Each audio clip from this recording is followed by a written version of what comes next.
एक ऐसा डिजीज़ जो इंडियन के हर एक पेरेंट्स को, हर एक सिटीज़न को हुआ है, ठीक है। आप इसको बोल सकते हो थायरॉइडिज्म, ठीक है। ठीक है, आसान भाषा में थायराइड, ठीक है। ये थायराइड क्या होता है, ठीक है। थायरॉइडिज्म, थायराइड ये क्या होता है, ठीक है। क्यों लोग इससे ज़्यादा लोग ग्रसित हो चुके हैं, ठीक है। थायराइड के पेशेंट दिन प्रतिदिन बढ़ते क्यों जा रहे हैं, और किसी भी एज ग्रुप के हो सकते हैं। इस चीज़ के बारे में तुम आसान तरीके से समझोगे और डिटेल्स में थोड़ा समझोगे। ये वीडियो शॉर्ट होने वाली है बट बहुत ज़्यादा इन्फॉर्मेटिव होने वाली है, राइट। देखो, सबसे पहले ये समझो कि थायराइड जो होता है, ठीक है, ये दो तरह का होता है, ठीक है। एक होता है जिसको हम बोलते हैं हाइपोथायरॉइडिज्म, ठीक है। एक होता है हाइपरथायरॉइडिज्म, ठीक है। अब हाइपर का मतलब होता है कि बढ़ा हुआ, ठीक है, और हाइपो का मतलब होता है घटा हुआ थायराइड। एक शरीर में आपकी जो थायराइड होती है वो बढ़ जाती है, और एक थायराइड आपके शरीर में उसकी लेवल कम हो जाती है। अब दो तरह का इंडियन पेशेंट आपको नज़र आएंगे, लेकिन ज़्यादातर जो पेशेंट होता है वो होता है हाइपो वाली, मतलब कम वाली, ठीक है।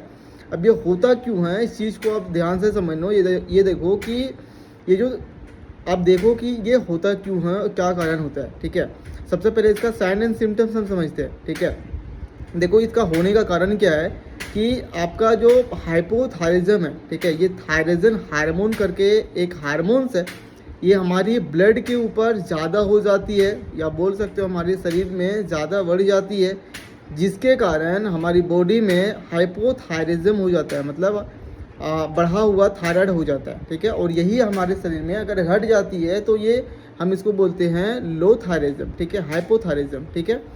तो ये इसलिए होती है कि हमारी बॉडी में ये हार्मोन्स की लेवल, इसकी जो लेवल होती है वो ज़्यादा बढ़ जाती है। जैसे शुगर में हमारी जो लेवल होती है उससे बढ़ जाती है लिमिटेशन के साथ में, लिमिट से ज़्यादा, तो वो फिर शुगर पेशेंट हो जाता है। उसी तरह से इसमें भी है, लेकिन इसमें ज़्यादातर जो पेशेंट होते हैं वो ऐसे होते हैं जो कि फीमेल होते हैं, ठीक है। फीमेल ज़्यादा इसके ऊपर जो है अटैक होता है फीमेल को, ठीक है।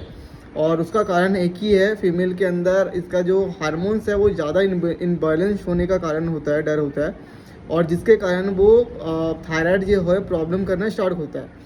अब देखो, आपको अगर थायराइड है तो आपको पता कैसे लगाना है या फिर कैसे लग पाएगा, इस चीज़ को ध्यान देखना।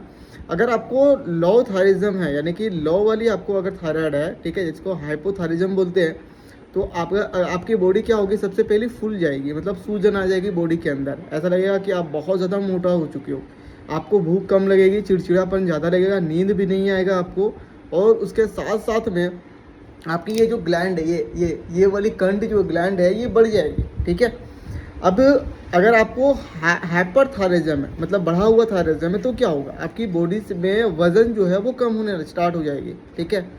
और आपको इसी तरह से नींद या स्ट्रेस भी कम आएगा आपको, और इसके साथ साथ में बहुत ज़्यादा आपको डिफ़िकल्टी या फिर दिक्कत होगी, ठीक है।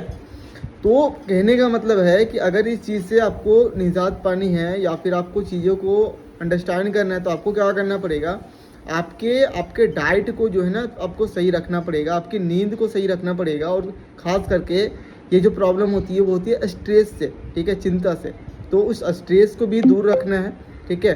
एंड आपको ये देखना है कि कैसे इसको मैनेज करना है, और ये मैनेज में अलग अलग प्रकार के बहुत सारे मेडिसिन वगैरह उसको आप ले सकते हो। जैसे थायरोक्सिन के नाम से, इट्रॉक्सिन के नाम से भी आ जाती है, 25 mg 50 mg करके टैबलेट होती है, वो आ जाती है, ठीक है। मैकडोनल्ड्स वगैरह कंपनी वगैरह बनाते हैं। तो ये चीज़ है, अगर आपको विस्तार में ज़्यादा नॉलेज चाहिए, अपना मेडिकल को भी विजिट कर सकते हो, ताकि आपको थायराइड के बारे में प्रॉपर नॉलेज मिल पाए, प्रॉपर ट्रीटमेंट मिल पाए, ठीक है। बाकी all the best, take care. तब तक अपना ध्यान रखना, अपने फैमिली को भी ध्यान रखना, ठीक है। All the best, take care, okay ji.